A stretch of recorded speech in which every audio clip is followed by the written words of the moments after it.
Hello, my name is Meerah and I am a Lorekeeper in one of Yogg-Sothoth's libraries, and today I wanted to talk about one of the fascinating locations in the Lovecraft mythos. Our topic of discussion in this video is the region of Oukranos in the western Dreamlands. The Oukranos River is known as the mightiest river in all of the Dreamlands, and its valley is home to the settlements of Thran, and Kiran, as well as the Enchanted Woods. The valley is described as magical, with a constant golden haze hanging over its rolling hills, dotted with colorful flowers and the sound of music and birds. Any who come here claim to be filled with a sense of wonder and bliss. Sounds fantastic. When can I book my trip?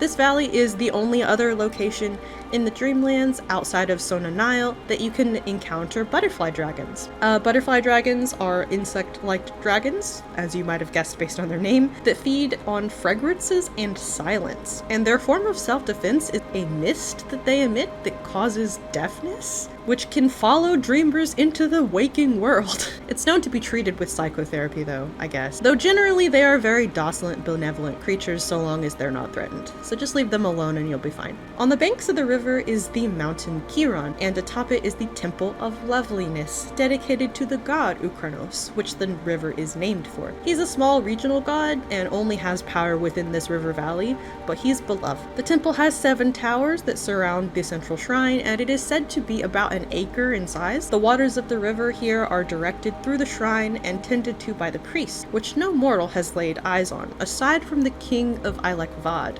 Vad is a kingdom far to the east, and its current king is actually now Randolph Carter, who is said to have known the region of Oukranos in his youth, and so he returns once a year to pay his respects. At the mouth of the river, where it meets the Cyrenaian Sea, lies the trading city of Llanith. Llanith is known for its oak buildings and granite walls, with very quaint, plaster wood beam cottages, a lot like Ulthar actually in its construction. It's home to the more rational of the Dreamlands inhabitants, including many scientists and those of creative persuasions. Beyond the rolling hills that run along the banks of the river is the Enchanted Wood.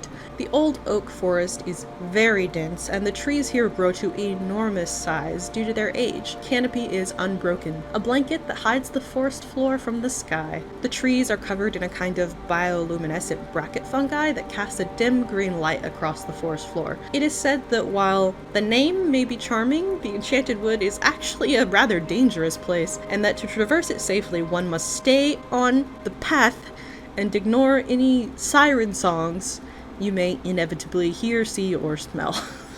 But if you stick to the path, you'll be okay. In the center of the wood is the Great Stone Circle, which was constructed by the Googs ages ago. And to the west of it is the Enchanted Stone, which is a huge slab with an iron ring in its center, and it's covered with ruins which are covered with moss. No overworld dwellers currently know the purpose of the slab, but in truth it lies atop the great spiral staircase that descends down into the Tower of Koth in the city of the Googs, down in the abyss. In the eastern part of the forest is actually an entrance to the Dreamlands itself from the waking world, called the Gate of Deeper Slumber, and as such the Enchanted Wood is often one of the first places a new dreamer might visit. So remember what I said about the path, okay? Perhaps one of the more well-known inhabitants of the Enchanted Wood are the Zoogs, a species of rodent-like critters. They're about the size of cats, with dexterous hands like a raccoon. They typically eat fungi and plants, but have developed a taste for meat and butchery, and this results in a really rather unfortunate altercation between them and the cats of Ulthar, with the cats emerging victorious. Overall, they are considered spiteful and kind of nasty and dangerous to deal with, though they have been known to help those they're curious enough about, or those that they think might provide them with new sources of foodstuff trade or knowledge or something like that. So they can be reasonable and rational, but the odds are they're probably just gonna try to eat you, so it's best just to steer clear in my opinion.